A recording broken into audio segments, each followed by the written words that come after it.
I am Natalie Warren, 34 years old, owner of Sapphire Luxury Hotels and Elite Catering. My brother James and I have always been close, surviving our parents' divorce and building our lives together. When he got engaged, I happily put down $65,000 as a deposit for his dream wedding at my finest venue. Then last week, his wedding planner called with news that shattered my heart.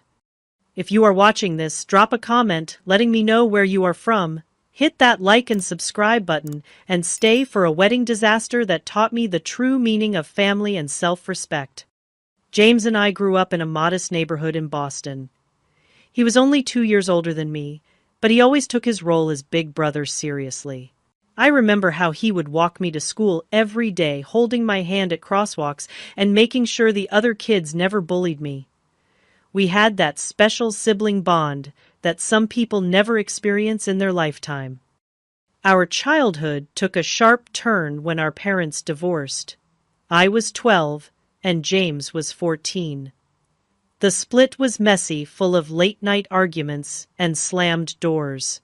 Our father, Robert, was a workaholic accountant who rarely made time for family dinners. Our mother, Linda, felt neglected and eventually found companionship elsewhere. Neither of them realized how their separation would impact us. After the divorce was finalized, our parents settled into a Cold War. They communicated only when absolutely necessary, using us as messengers. Tell your father he is late on the child support again, or ask your mother if I can pick you up an hour earlier on Sunday. James and I quickly learned to rely on each other instead of our distracted parents. The financial situation at home became strained. Mom had been a stay-at-home parent and suddenly needed to find work with outdated skills. Dad moved into a small apartment and seemed more interested in his new girlfriend than paying bills on time. By the time I was 16, I was working after school at a local diner. James took a job stocking shelves at the grocery store. We would pool our earnings to buy groceries when Mom was short on cash. "We only have each other," Nat James would tell me as we counted coins on our bedroom floor. "No matter what happens, I will always have your back." That promise carried us through high school and beyond. When I decided to pursue hospitality management in college, James was my biggest cheerleader. He had opted to skip college and went straight into construction, working his way up from apprentice to foreman by the time he was 23. He would send me a portion of his paycheck each month to help with my textbooks and living expenses. My career path was challenging but rewarding. I started as a front desk agent at a boutique hotel while finishing my degree. The manager noticed my dedication and promoted me to supervisor within a year. By 27, I had worked my way up to director of operations at one of the most prestigious hotels in the city. That was when I took my biggest risk. With my savings and a small business loan, I purchased a struggling historic hotel that was on the verge of foreclosure. The Sapphire Grand had gorgeous architecture but terrible management. I worked 18-hour days for 2 years straight, renovating the property and rebuilding its reputation. James was there every step of the way. He used his construction connections to help me find reliable contractors at fair prices. On weekends, he would come by with his crew to handle small projects free of charge. "Consider it an investment in our future," he would say with a wink. The Sapphire Grand became profitable in its 3rd year under my ownership. I used that success to secure funding for a 2nd location, then a 3rd. By the time I turned 30, I had 5 luxury hotels in my portfolio and had launched Elite Catering, a high-end food service company that specialized in weddings and corporate events. Throughout my entrepreneurial journey, James remained my rock. He celebrated each milestone and consoled me through every setback. When a pipe burst at the Sapphire Boston location, causing thousands in water damage, James drove 3 hours in the middle of the night to help supervise the emergency repairs. Our parents took notice of our success, but in different ways. Dad suddenly wanted to reconnect, inviting us to dinner at expensive restaurants and introducing us to his business associates. Mom became oddly competitive, comparing her modest achievements to our lucky breaks. Neither of them acknowledged that their children had succeeded despite their absence, not because of their support. Then Melissa Blake entered the picture. James met her at a charity golf tournament where my catering company was providing the lunch service. She was beautiful, polished, and came from old money. Her father owned a chain of car dealerships across the Northeast, and her mother was on the board of several prestigious cultural foundations. From the beginning, something felt off about Melissa. She spoke to the catering staff with a dismissive tone that made me uncomfortable. When James introduced us, her smile did not reach her eyes. "Oh, you are the little sister who works in hotels. How quaint," she said, looking around as if searching for someone more important to talk to. James was completely smitten. Within weeks, he was spending all his free time with Melissa. She introduced him to her country club friends and took him to exclusive restaurants where the waitstaff treated him like an outsider. Gradually, I noticed changes in my brother. He started using phrases like the right people and our kind of establishment. He traded his reliable pickup truck for a luxury SUV he could barely afford. Our weekly sibling dinners became monthly, then rare occurrences. When we did get together, Melissa usually accompanied him, checking her watch and sighing loudly when our conversations drifted to childhood memories or inside jokes she could not participate in. Melissa and her mother, Eleanor, made no secret of their disdain for me. At a dinner celebrating James's birthday, Eleanor asked pointed questions about my little hotel business and seemed disappointed when I explained the scale of my operations. "Well, I suppose anyone can succeed in America these days," she said with a tight smile. "Though there is a difference between new money and established families." Melissa nodded in agreement. "It must be exhausting working in service. All those complaints and dirty rooms." She shuddered delicately. "I could never." I tried to explain that.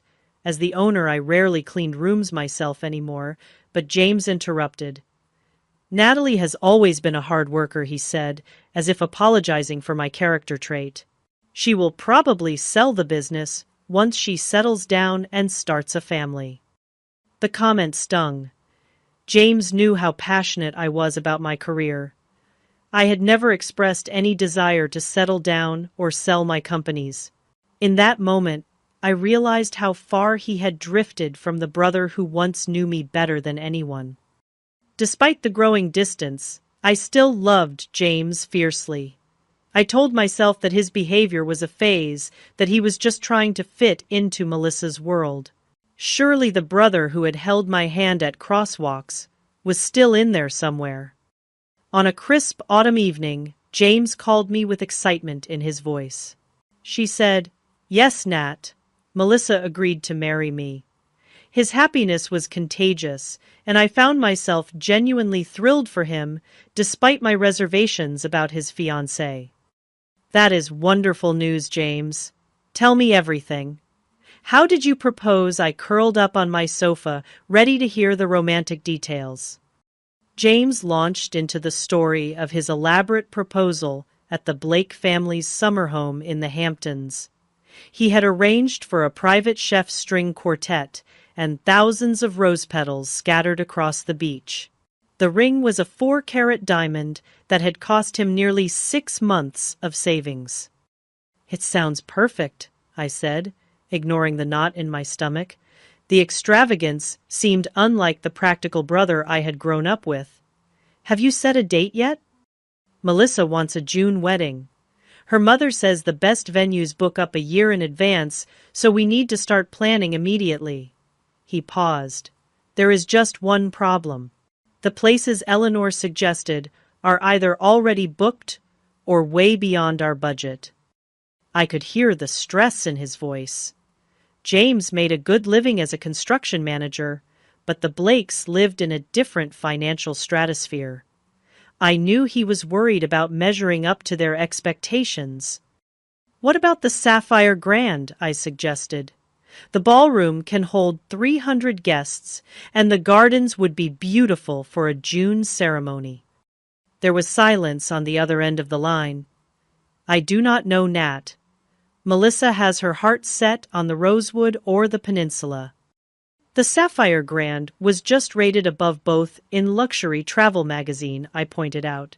And as the owner's brother, you would get preferential booking and significant discounts. After more hesitation, James promised to discuss it with Melissa. 3 days later, he called back. "Melissa will consider the Sapphire Grand, but she wants to see it first, and she is concerned about the catering. Her mother knows several celebrity chefs.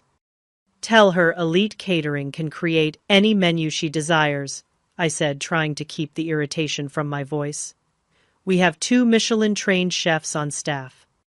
The tour of the Sapphire Grand was tense.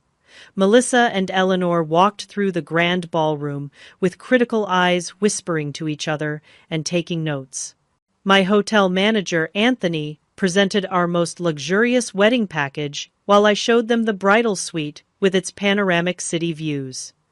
"The space is adequate," Eleanor conceded reluctantly. "But the color scheme is all wrong for Melissa's vision. Would you be willing to reupholster the ballroom chairs and replace the draperies?" I blinked in surprise. "We could certainly add chair covers and decorative elements to match your color palette," I offered. "Complete reupholstery of 200 chairs would be quite costly and unnecessary." Melissa pursed her lips. "Mother, perhaps we should continue looking at the Rosewood." James shot me a pleading look. I recognized that expression from our childhood, when he needed me to compromise to keep the peace. With a deep breath, I smiled at my future sister-in-law. "Why don't you show me your Pinterest board? I am sure we can find creative solutions to transform the space into exactly what you are envisioning." That concession opened the floodgates. Over the next hour, Melissa detailed her dream wedding, which seemed to have been lifted straight from a royal ceremony. She wanted imported flowers, custom lighting installations, a champagne fountain, and a 10-tier cake. When Anthony discreetly provided a preliminary estimate, James went pale. Even with my owner's discount, the wedding would cost well over $100,000. That was when I made a decision that would change everything. "As my gift to you both, I said I would like to cover the venue and catering deposit, $65,000 toward your special day." James's eyes widened. "Nat, that is too generous. We cannot accept that." But Melissa and Eleanor exchanged glances. "That would be lovely," Melissa said quickly. "We accept your generous offer." Even for a successful business owner like myself, $65,000 was a significant amount. It represented the profit from several months of operations. But I told myself it was worth it to support my brother and perhaps build a bridge with my new extended family. The planning process began immediately. Melissa hired Victoria Hayes, one of the city's most exclusive wedding planners, to coordinate the details. I expected to be included in the major decisions given my financial contribution and ownership of the venue, but I quickly discovered I was mistaken. Melissa scheduled tastings with my catering team without inviting me. Victoria sent emails about architectural changes to the ballroom without copying me on the correspondence. When I asked James about being excluded, he seemed uncomfortable. "Melissa just wants to make sure everything is perfect," he explained. "She feels there might be a conflict of interest if you are too involved, since it is your business." I swallowed my hurt feelings and tried to respect their process. However, the situation became increasingly difficult as Melissa and Eleanor made demanding and often unreasonable requests. They insisted that my staff remove a historic chandelier from the ballroom because it did not match Melissa's color scheme. They demanded that the kitchen create 15 different sample menus before making a selection. They scheduled appointments with my already overworked venue coordinator at odd hours, often canceling at the last minute. Through it all, I maintained my professionalism. I wanted this wedding to be perfect for James, even if it meant tolerating Melissa's bridezilla behavior. My staff loyal to me did their best to accommodate the endless demands, though I could see the strain in their faces. "You are a saint," Anthony told me, after a particularly difficult meeting with Eleanor. "If she were not your future family, I would have shown her the door weeks ago." The $65,000 deposit was officially processed 6 months before the wedding date. I signed the paperwork myself, specifying that it covered the venue rental basic catering package and hotel rooms for the wedding party. Additional costs for upgrades, special requests, and guest accommodations would be billed separately. As the wedding date approached, I expected to receive my formal invitation. When the 3-month mark passed with no envelope in my mailbox, I casually mentioned it to James during one of our increasingly rare phone conversations. "Oh, the invitations went out last week," he said vaguely. "Melissa handled the guest list. I am sure yours is on the way." Another month passed. No invitation arrived. I told myself there must have been a mix-up with the mail, or that perhaps they assumed I did not need a formal invitation since I was so closely involved with the venue. Still, a sense of unease began to grow in the pit of my stomach. The first truly alarming sign came when my cousin Dana called to thank me for her invitation to James's wedding. "The invitation is gorgeous," she gushed. "That gold foil embossing must have cost a fortune. And the handwritten note from Melissa was such a nice touch." My heart sank. I had received neither an invitation nor a handwritten note. When I checked with other family members, I discovered they had all received their invitations weeks ago. That evening I called James directly. "Is there something I should know about the wedding?" I asked, trying to keep my voice steady. "Everyone else seems to have received their invitations." There was a long pause on the other end of the line. "Melissa has been handling the guest list," he said finally. "I will check with her and get back to you." 3 days later, I still had not heard from him. I decided to take a more direct approach and texted him. "Need to finalize my attendance details for your wedding. Should I bring a +1? What color dress would coordinate with the wedding party?" His response was vague and evasive. "Still working out some details. Will let you know soon."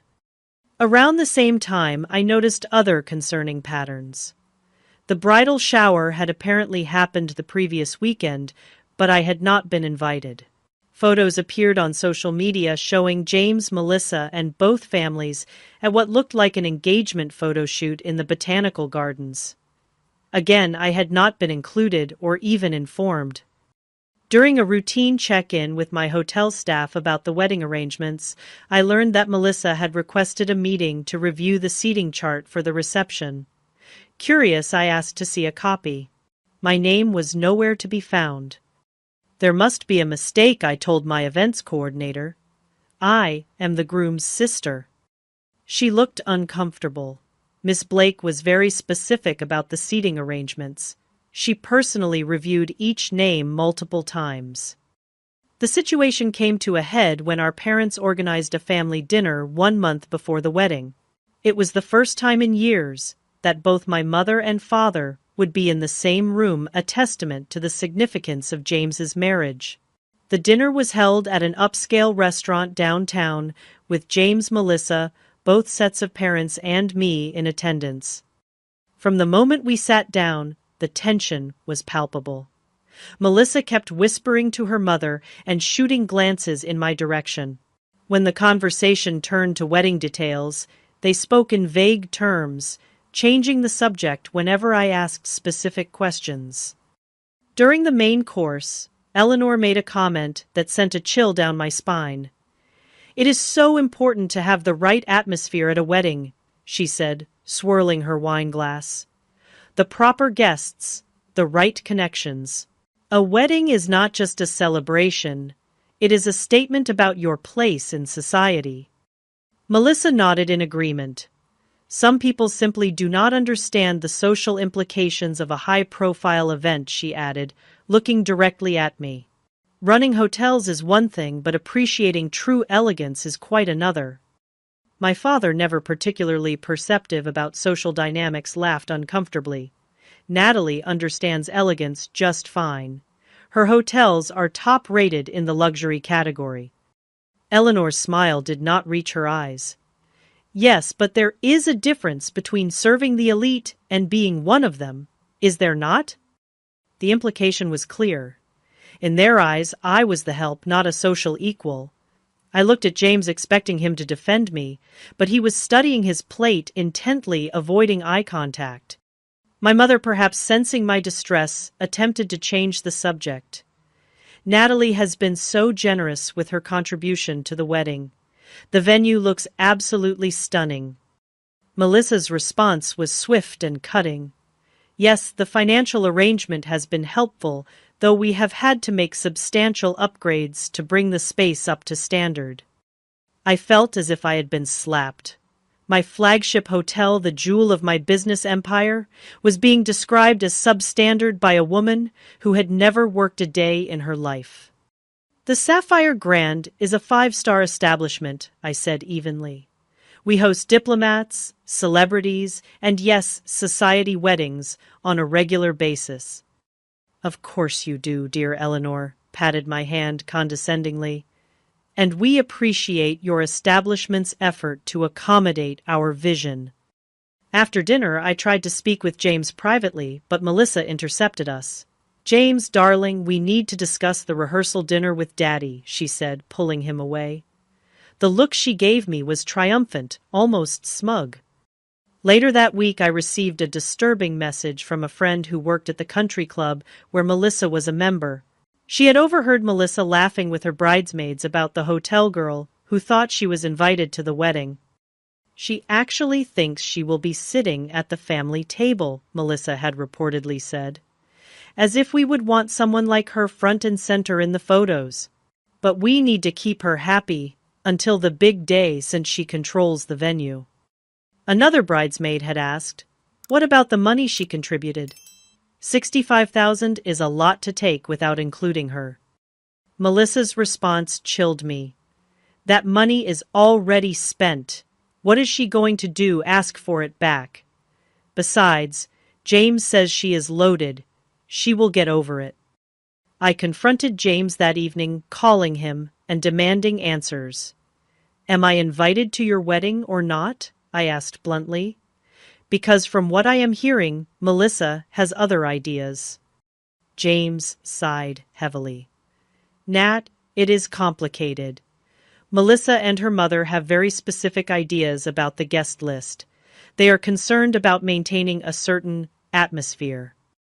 An atmosphere that does not include your only sister. The sister who gave you $65,000 toward this wedding. My voice cracked with emotion. You do not understand the pressure I am under, James said defensively. Melissa's family moves in important circles. This wedding could open doors for both of us. Since when do you care about important circles? I demanded. What happened to the brother who used to say we only needed each other? People grow up, Natalie. They change. Maybe you should try it sometime instead of holding on to the past. His words were like daggers to my heart. Is that Melissa talking or you? I asked quietly. This conversation is not productive, he said, his voice cold. I need to go. Melissa and I have an appointment with the florist. As I hung up the phone, I felt a deep sense of loss. The brother I had known and loved my entire life was slipping away, replaced by someone I barely recognized. Still, I clung to the hope that this was temporary madness, that the real James would return once the wedding stress had passed. I decided to make one last attempt to salvage our relationship. I sent James a heartfelt email, reminding him of all we had been through together and expressing my hurt at being excluded from his important day. I assured him that I would continue to ensure the wedding venue and catering were perfect, regardless of my personal feelings, because that was what family did for each other. His response was brief and formal. "Thank you for your understanding. I will speak with Melissa about the guest list situation." Days passed, with no further communication. The wedding was now just 1 week away, and I had begun to accept that I might not be attending my own brother's ceremony despite providing the venue and a substantial financial contribution. Then came the phone call that would change everything. It was a Tuesday afternoon when my phone rang, displaying an unfamiliar number. I was in the middle of a budget meeting with my executive team, but decided to answer in case it was related to the wedding. "Hello! Is this Natalie Warren?" a professional female voice inquired. "Yes, speaking," I replied, stepping out of the conference room. "This is Victoria Hayes, the wedding planner for the Warren Blake ceremony scheduled at the Sapphire Grand next Saturday." Her tone was crisp and businesslike. "I am calling regarding your deposit payment of $65,000. My heart skipped a beat. Yes, is there an issue with the payment? I had processed it myself months ago, but perhaps there was some administrative problem. Not exactly, Victoria hesitated. I have been instructed by the family to inform you that your invitation to the wedding has been cancelled. However, they would like to retain the deposit you provided. The world seemed to stop. I gripped the hallway wall for support. Excuse me. Victoria cleared her throat uncomfortably. The family has decided to revise the guest list. Your attendance is no longer required. However, they wish to keep the venue and catering arrangements as planned, utilizing the deposit you already paid. Which family? I asked, my voice barely above a whisper. Who exactly made this decision? Miss Blake and her mother provided the instruction, Victoria replied. I was told that Mr. Warren is aware and has agreed to the arrangement. James had agreed to uninvite me from his wedding but keep my $65,000, my own brother. The same brother who once gave me half his sandwich every day at school because he knew I was too shy to ask for more food. The brother who held my hand at our grandmother's funeral and promised we would always have each other. May I ask why I managed fighting to keep my voice steady? Victoria paused again, clearly uncomfortable with the conversation. I was informed that your presence might distract from the event's intended atmosphere. Miss Blake felt that the family dynamics might create tension on her special day. Family dynamics, I repeated incredulously. I am his sister, his only sibling. Miss Blake also mentioned something about your professional connection to the venue, potentially confusing guests about your role.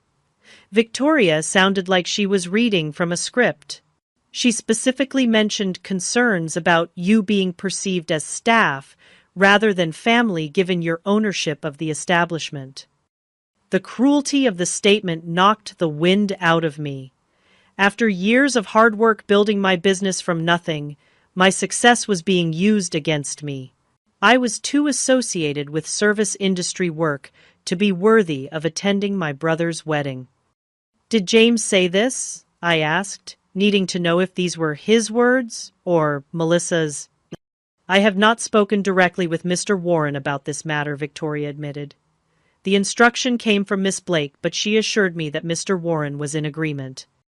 I closed my eyes, trying to process the betrayal. And the $65,000 I contributed. They expect to keep that money while excluding me from the event. Yes, Victoria confirmed, sounding increasingly uncomfortable. The deposit is considered non-refundable at this point, as stated in the contract. Miss Blake mentioned that you had presented it as a gift not contingent on your attendance. A wave of anger washed over me, clearing away the shock and hurt. This was beyond inconsiderate. It was calculating and cruel. They had used me for my venue, my catering services, and my money, all while planning to exclude me from the actual celebration. "Miss Warren, are you still there?" Victoria asked after a long silence. "Yes," I said, my voice suddenly calm and clear. "I want to confirm that I understand correctly. The bride and her mother have decided I am not welcome at my brother's wedding, despite my significant financial contribution and the fact that the event is being held at my property. And my brother has apparently agreed to this arrangement." "That is my understanding, yes," Victoria replied cautiously. I took a deep breath. "Victoria, I appreciate your calling me directly. I am guessing you did not know that I am the owner of the Sapphire Grand and Elite Catering." There was a sharp intake of breath on the other end of the line. No, I was not aware of that connection. Miss Blake introduced you only as Mr. Warren's sister, who had contributed to the wedding fund. "I see," I said, a plan already forming in my mind. "In that case, I have a message I would like you to deliver to Miss Blake and my brother." "Of course," Victoria replied, her professional demeanor slipping as she realized the precarious position she was in. "Please tell them that I said to cancel the entire wedding." Victoria gasped. "But Miss Warren, you cannot. You are not the bride or groom. You do not have the authority to cancel the event." "No," I agreed. "But I own the venue, the catering company, and the hotel chain they booked for out-of-town guests. And according to Section 12 of the contract they signed, I reserve the right to cancel any event that violates our company's core values, which include respect and integrity." The silence on the other end of the line was deafening. "But the deposits, the guests, everything is arranged," Victoria stammered. "Yes, it is unfortunate timing," I said coolly. "Please inform Miss Blake and my brother that unless I receive a formal apology and invitation to the wedding by 5 p.m. today, the Sapphire Grand will no longer be available for their event. All deposits will be forfeited as per the cancellation policy they agreed to." "This is highly irregular," Victoria protested. "I have never encountered such a situation in my career." "Neither have I admitted. But then, I have never been uninvited from my brother's wedding while being expected to fund it either. Please deliver my message promptly." I ended the call and leaned against the wall, my heart pounding. Part of me could not believe what I had just done. Another part knew it was long overdue. For too long I had allowed Melissa and her family to treat me with disrespect while I smiled and accommodated their demands. For too long I had watched my brother transform into someone I barely recognized. The time for passivity was over. If James wanted to choose Melissa's elitist values over our lifelong bond, that was his right, but he would not do it in my venue with my money, while excluding me from the celebration. Within minutes my phone began to ring. It was James. I let it go to voicemail. Then Melissa called, then Eleanor. I ignored them all, returning to my budget meeting with a serene smile that confused my executive team. "Is everything all right?" Anthony asked, noticing my changed demeanor. "Actually, yes," I replied. "I think everything is finally becoming very clear." By 4:30 that afternoon, my office, phone, cell phone, and email were flooded with messages. Victoria had apparently delivered my ultimatum, unleashing a storm of panic. The wedding was only 10 days away. Over 200 guests had confirmed their attendance. Deposits had been paid to florists, photographers, and entertainers. At precisely 4:55, there was a commotion in the hotel lobby. James had arrived with Melissa and both sets of parents in tow. It was time to face the consequences of my stand. I instructed my assistant to escort the wedding party to my private conference room rather than my office.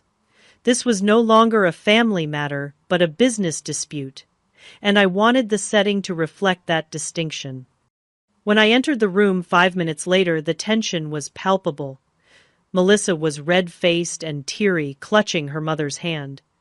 Eleanor looked apoplectic, her lips pressed into a thin line. My parents appeared confused and distressed.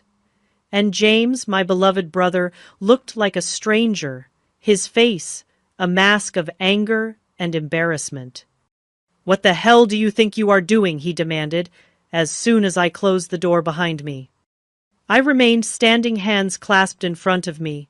Enforcing the terms of our contract, I replied calmly, and standing up for myself finally.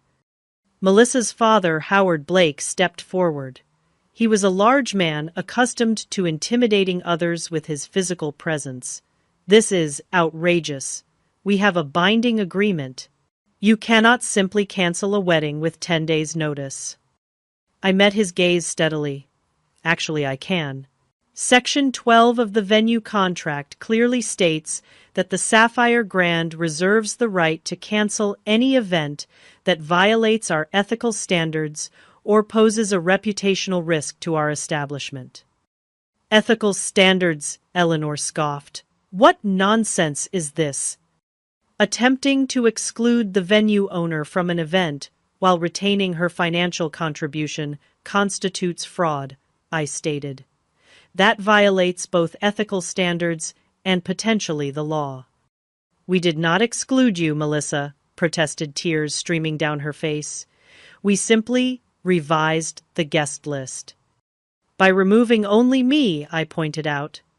"After accepting my $65,000 contribution." My mother stepped forward, clearly confused. "Natalie, what is going on? Why would you not be invited to your own brother's wedding?" I looked at James, giving him the opportunity to explain. He avoided my gaze, staring at the carpet. "Perhaps James or Melissa would like to explain their reasoning," I suggested, after the silence stretched uncomfortably. "This is a misunderstanding," James finally said, his voice lacking conviction. "Victoria must have confused the instructions." Victoria Hayes, who had been quietly observing from the corner of the room, straightened her spine. "I followed Miss Blake's instructions exactly as they were given to me. I was told to inform Miss Warren that her invitation had been rescinded, but that the deposit would be retained." Eleanor waved her hand dismissively. "This is ridiculous. So there was a miscommunication about the guest list. It happens with large events. That is no reason to threaten the entire wedding." "This was not a miscommunication," I said firmly. "This was a deliberate decision to exclude me while keeping my money." "You offered that money as a gift," Melissa snapped, dropping all pretense of civility. "Gifts do not come with conditions." "Actually, they often do," I countered. "Especially when the gift is a business transaction with a signed contract." Howard Blake pulled out his cell phone. "This is absurd. I am calling our attorney right now. We will sue you for breach of contract." "You are welcome to do that," I replied. "But the contract is quite clear about my right to cancel under these circumstances. Additionally, I have documentary evidence of the bride's intent to defraud me by accepting my financial contribution while planning to exclude me from the event." "That is a serious accusation," Howard growled. "Yes, it is," I agreed. "Almost as serious as telling your daughter it is acceptable to take $65,000 from someone and then ban them from the event they funded." My father, who had been uncharacteristically quiet, finally spoke. "James, is this true? Did you agree to exclude your sister from your wedding?" James looked trapped, his eyes darting between Melissa and me. "It is complicated," he muttered. "It is actually quite simple," I said, feeling a strange calm despite the chaos. Either I am welcome at my brother's wedding as a full and respected family member, or there will be no wedding at the Sapphire Grand. Melissa burst into fresh tears. You cannot do this. Everything is arranged. Our guests are arriving from Europe next week. The custom gown, the flowers, the band that required a 6-month deposit. I understand. It is inconvenient, I acknowledged. But so is discovering that your only sibling has decided you are not good enough to attend his wedding despite your generous contribution. Eleanor turned to James. This is ridiculous. Call her bluff. We can find another venue. I smiled thinly. With 10 days' notice in the height of wedding season, that seems unlikely. But you are welcome to try. Of course, you would forfeit the deposit here, and most other venues will require full payment up front for such a last-minute booking. The color drained from Melissa's face as she realized the impossibility of the situation. Daddy, do something. Howard Blake looked thoughtful. Perhaps we can come to some arrangement. What exactly do you want, Miss Warren? Respect, I said simply.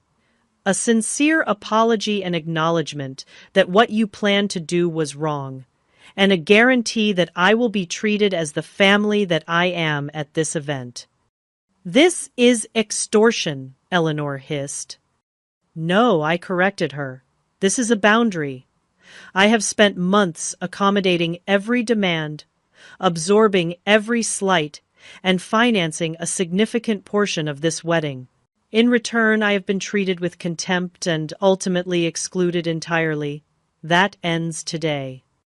My mother moved to stand beside me, surprising everyone, including myself. I agree with Natalie. What you were planning is shameful, James. I raised you better than this. James finally looked up, his expression a mix of shame and defiance. You do not understand the pressure I have been under. I understand perfectly, I replied. You have been so desperate to impress Melissa and her family that you were willing to betray the sister who has always been there for you. The sister who helped put you through trade school, who celebrated every success and supported you through every failure. Something in my words seemed to penetrate the fog he had been living in. For the first time in months, I saw a glimmer of the real James in his eyes. I never wanted to hurt you, Nat, he said quietly. Yet you were willing to ban me from your wedding while keeping my money, I pointed out. How did you think that would make me feel? I thought, he hesitated. I thought you would understand that sometimes sacrifices have to be made for the bigger picture. And I was the sacrifice, I asked, my voice breaking slightly despite my resolve to remain composed. James had no answer for that. Howard Blake cleared his throat. Let us be practical about this. Miss Warren, if we agree to include you in the wedding as requested, will you allow the event to proceed as planned? That depends, I said, turning to face James directly. Is that what you want, James? Am I just an obligation to be tolerated, or do you actually want your only sister at your wedding? The room fell silent as everyone waited for James's response. This was the moment of truth, not just for the wedding, but for our relationship going forward. James looked at Melissa, then at me, then down at his hands. I want you there, Nat, he said finally. I always did. I just got caught up in everything. The planning, the expectations, the pressure to make everything perfect.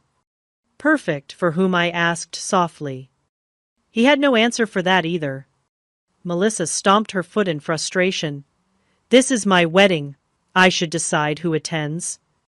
It is our wedding, James corrected her, seeming to find his voice at last. And Natalie is my sister.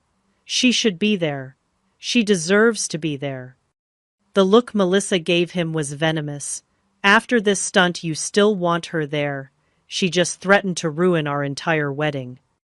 After you tried to exclude her while keeping her money, James countered, standing a little straighter. Think about that, Melissa. How would you feel if someone did that to you? For perhaps the first time since I had met her, Melissa seemed genuinely speechless. Here is what is going to happen, I said, addressing the entire room. I will allow the wedding to proceed as planned with the following conditions. First, I will receive a formal, written apology from the bride and groom for the attempt to exclude me. Second, I will be treated with the respect due to a family member and business owner throughout all wedding events. Third, my $65,000 contribution will be acknowledged in the wedding program as a gift from a loving sister, not simply as a venue discount. Howard Blake nodded thoughtfully. Those terms seem reasonable, given the circumstances. Father Melissa protested. Enough, Melissa, he said firmly. Miss Warren has us over a barrel, and you know it. More importantly, she is right. What you and your mother planned was inappropriate and potentially illegal.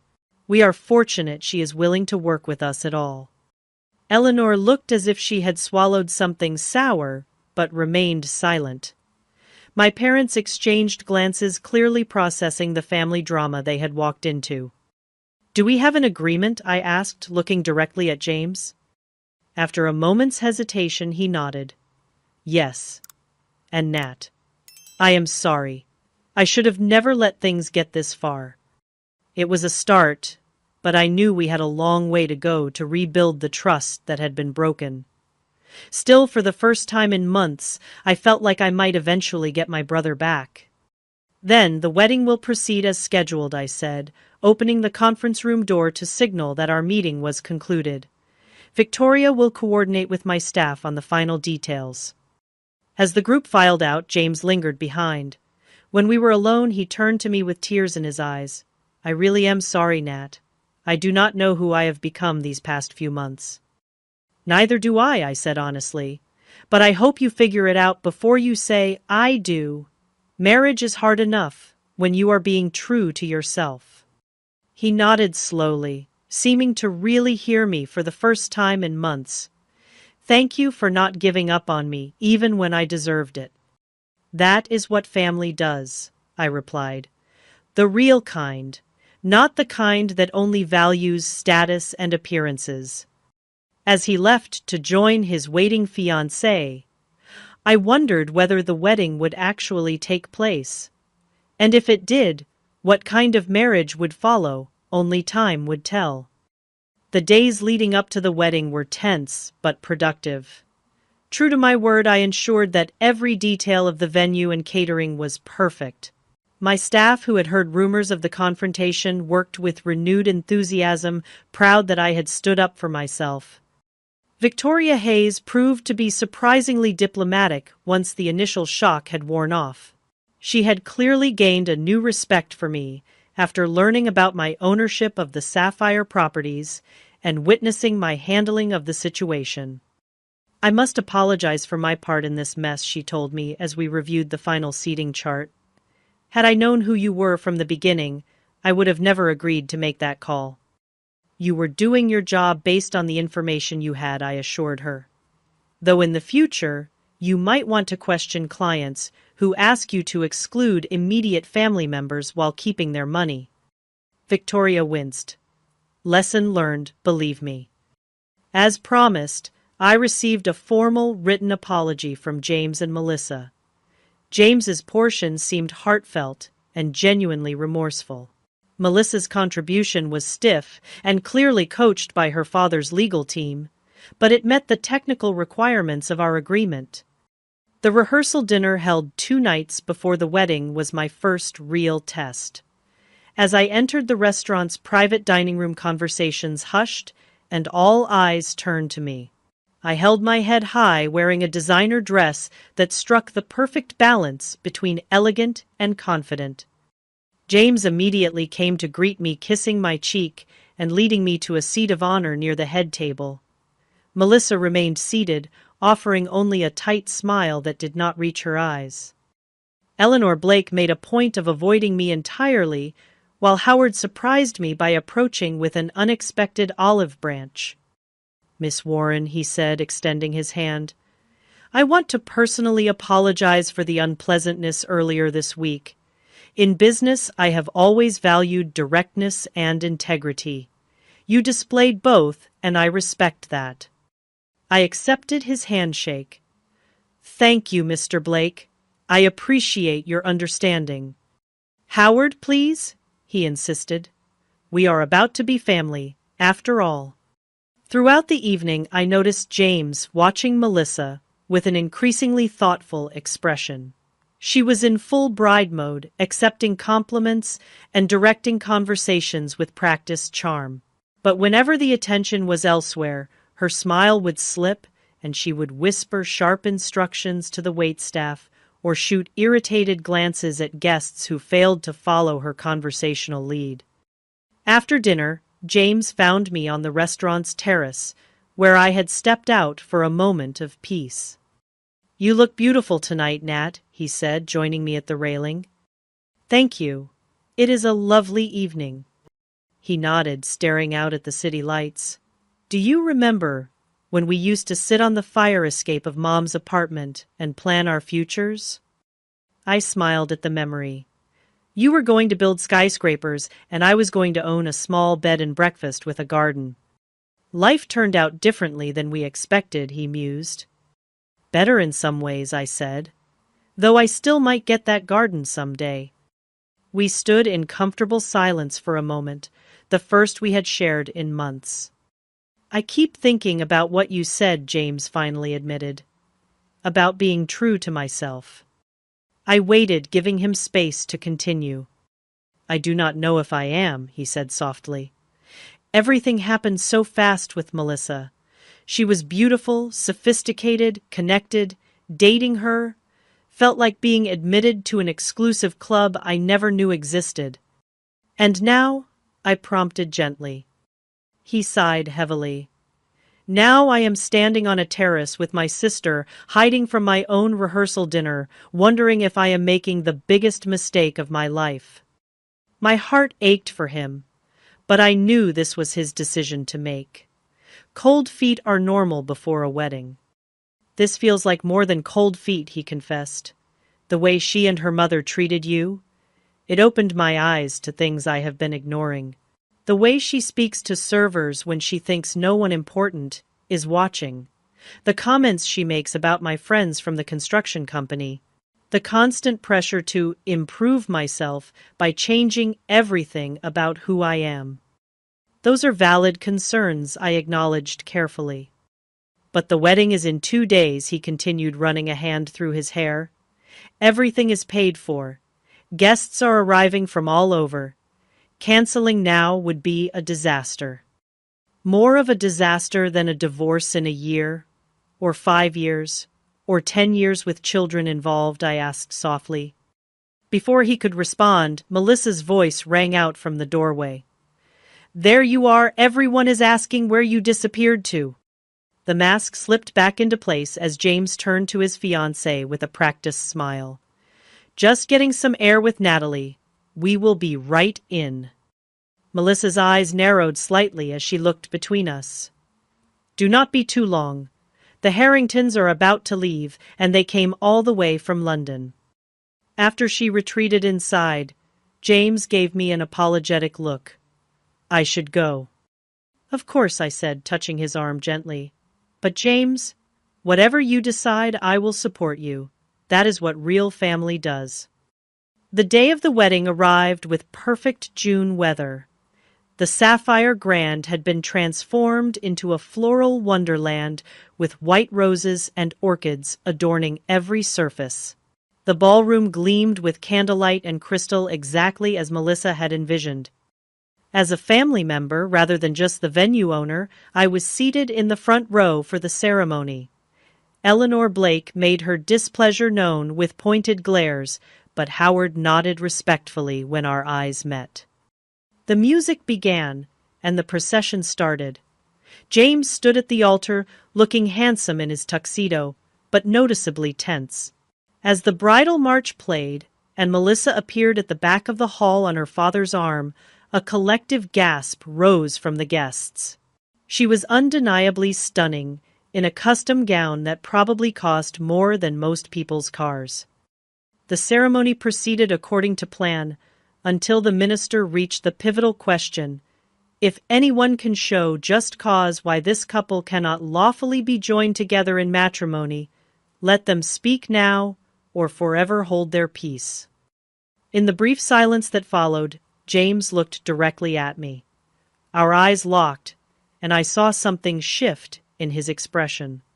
A clarity, a decision, a return to himself. "I have something to say," he announced, his voice steady.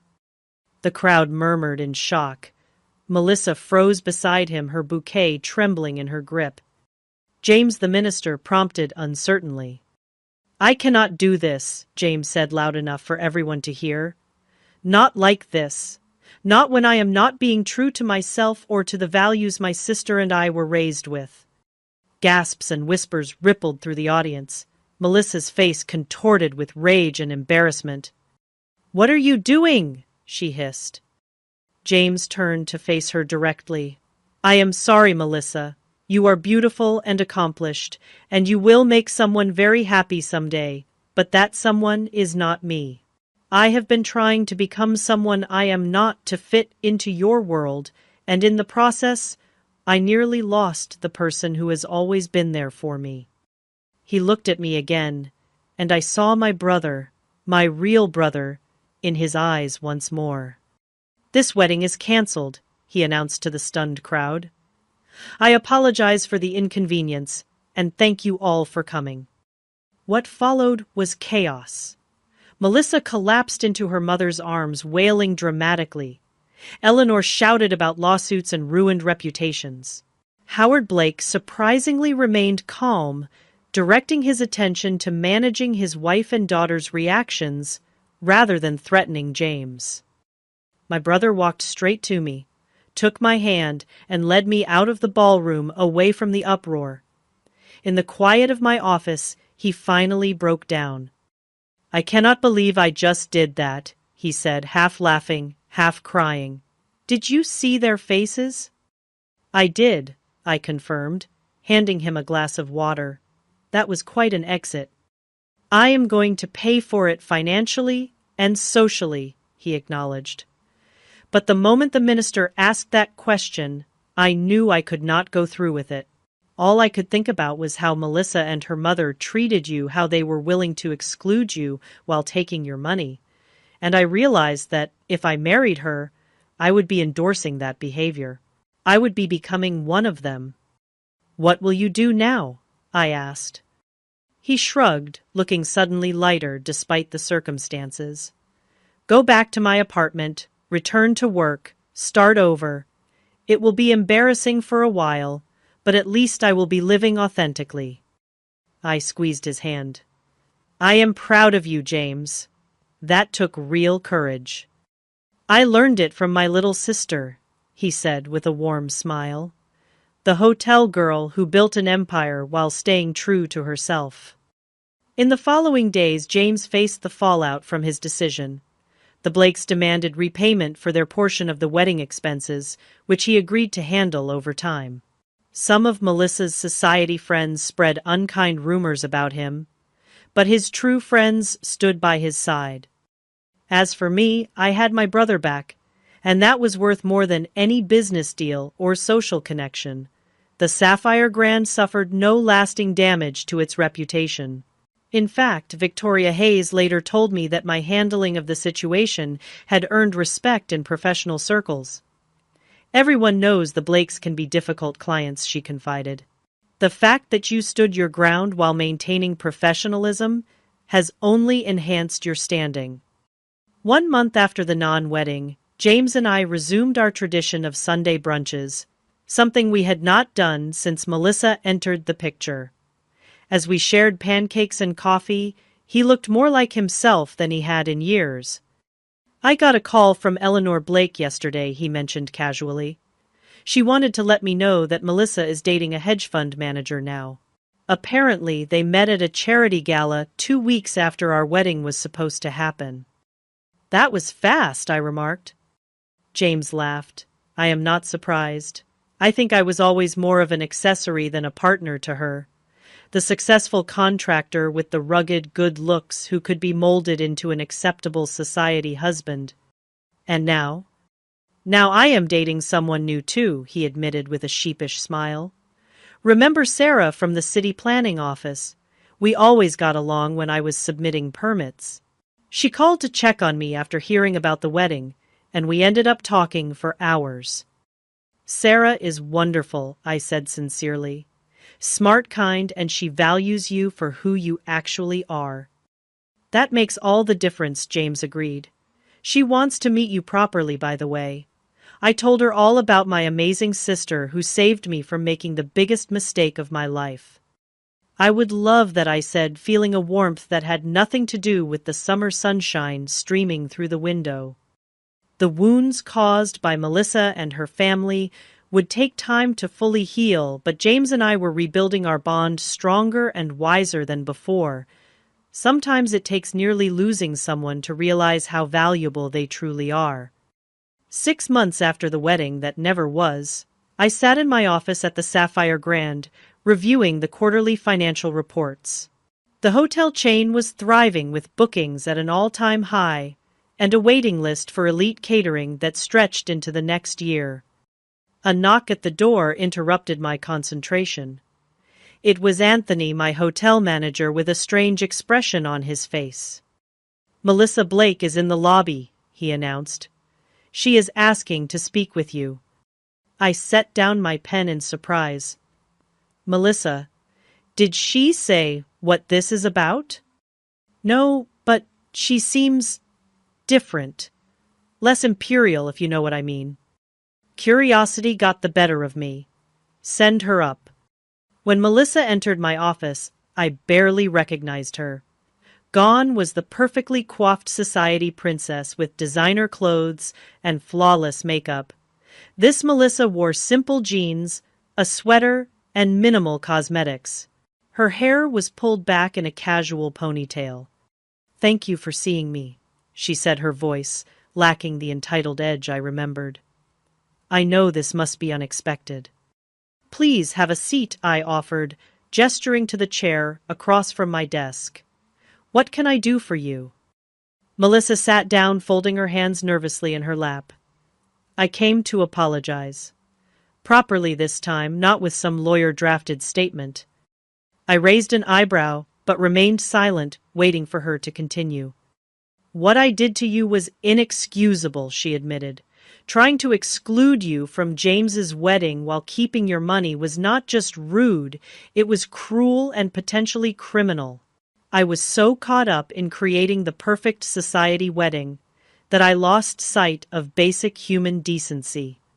"What brought on this revelation?" I asked, genuinely curious. She sighed.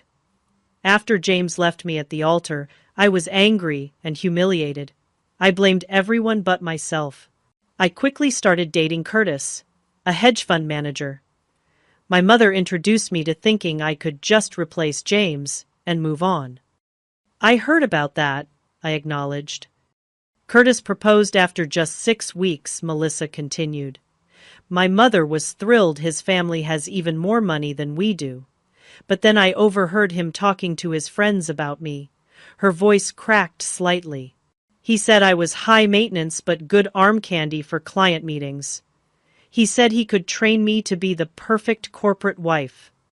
"That sounds painful," I said, feeling an unexpected twinge of sympathy. "It was a wake-up call," she admitted. "For the first time, I saw myself through someone else's eyes, and I did not like what I saw. I broke off the engagement and started therapy." My mother was furious, but my father supported my decision surprisingly. Howard seemed to have more self-awareness than Eleanor I observed. Melissa nodded. "Dad pulled me aside after the therapy announcement and told me something I will never forget. He said, 'Melissa, I indulged your mother's social climbing because I thought it made her happy. But it turned her into someone I barely recognize, and now it is doing the same to you.'" "Powerful words," I murmured. "It has been a difficult few months of self-examination," she continued. I have had to confront some ugly truths about myself and how I treated people, especially you and James. The therapist helped me see that my behavior stemmed from deep insecurity. Despite all the privilege I grew up with, I never felt good enough on my own merits. I studied her closely, looking for signs of manipulation or insincerity. To my surprise, I found none. "I do not expect forgiveness," Melissa said, meeting my gaze directly. "I just wanted you to know that I recognize the harm I caused, and I am working to become a better person." "I appreciate that," I said carefully. "Genuine apologies are rare." "There is one more thing," she added, reaching into her purse. "This is for you." She handed me an envelope. Inside was a cashier's check for $65,000. "Your deposit," she explained. "It should have been returned to you immediately after the wedding was canceled. It was wrong of me to try to keep it." I stared at the check in surprise. "Thank you. This is unexpected."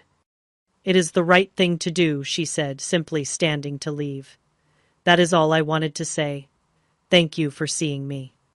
As she turned to go, I found myself asking, "Have you spoken to James?" She paused at the door. I thought about reaching out, but I decided that would be selfish. He seems happy with Sarah from what I have heard. He deserves that happiness without me complicating things. With that, she was gone, leaving me to ponder the strange encounter. People could change, it seemed, if they were willing to face their mistakes honestly. That evening, I met James and Sarah for dinner at my newest hotel property. They were glowing with happiness, clearly well matched in values and temperament.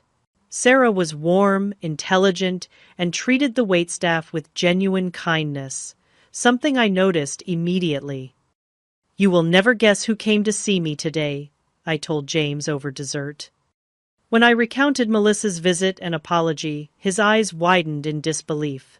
Melissa Blake admitted she was wrong and returned the money voluntarily. "Are you sure it was really her and not an imposter?" I laughed. "It was her, though, a very different version from the woman you almost married." James shook his head in wonder. "People can surprise you, I guess. Though I am grateful, every day, that I did not go through with the wedding." Sarah squeezed his hand affectionately. "So am I, selfishly." The whole experience taught me something important, I reflected. For years I defined success by my business achievements. I worked endless hours building the Sapphire brand, sometimes at the expense of personal relationships. I took pride in being self-sufficient, never needing to ask for help. "You have always been the strong one," James agreed. "But strength is not about handling everything alone," I continued. "Real strength is knowing when to stand up for yourself, when to set boundaries, and when to walk away from situations that diminish your worth. If I had not found the courage to confront you and Melissa about the wedding exclusion, I might still be letting people take advantage of my generosity while treating me as less than." "I am sorry I put you in that position," James said quietly. "We both learned from it," I assured him. "And our relationship is stronger for having weathered that storm." In the months that followed, I made changes in both my personal and professional life. I began volunteering with a mentorship program for young women entrepreneurs, sharing not just business advice, but lessons about self-worth and healthy boundaries. My experiences with Melissa and her family had shown me how many people, especially women, struggle with standing up for themselves in both personal and professional contexts. I also reconnected with old friends I had neglected during my workaholic years, finding joy in relationships that had nothing to do with business advantage. James and I instituted a strict no-work talk policy for our Sunday brunches, focusing instead on our lives, dreams, and the simple pleasure of sibling companionship. Perhaps most surprisingly, I developed a cordial relationship with Howard Blake. After Melissa's apology, he reached out to discuss a potential business collaboration. Over lunch, he confided that my handling of the wedding situation had earned his respect. I built my car dealership empire by recognizing talent and integrity, he told me. You demonstrated both. Eleanor and Melissa may have wealth and social connections, but you have something more valuable: character. The $65,000 check from Melissa went into a special fund I created to help couples who wanted meaningful weddings without financial strain. The True Love, True Values grant provided venue and catering services at the Sapphire Grand for couples who demonstrated authentic commitment to each other and their communities. As for my brother, he and Sarah became engaged a year after the non-wedding disaster. They planned a simple ceremony in the garden of my newest hotel property, with only close friends and family in attendance. When James asked me to be his best woman, I accepted with tears of joy. On the morning of his wedding, as I helped him straighten his tie, James looked at me with gratitude in his eyes. "You saved me from making the biggest mistake of my life," he said. "Not just by stopping the wedding with Melissa, but by reminding me of who I really am and what actually matters." "That is what family does," I replied, echoing the words I had spoken during our confrontation a year earlier. "The real kind, not the kind that only values status and appearances." The lesson I learned through that painful experience was profound, true. Self-worth comes not from what you accomplish or who accepts you, but from honoring your own values and refusing to compromise them for approval or advantage. Sometimes the most loving thing you can do for yourself and others is to say no when someone tries to diminish your worth.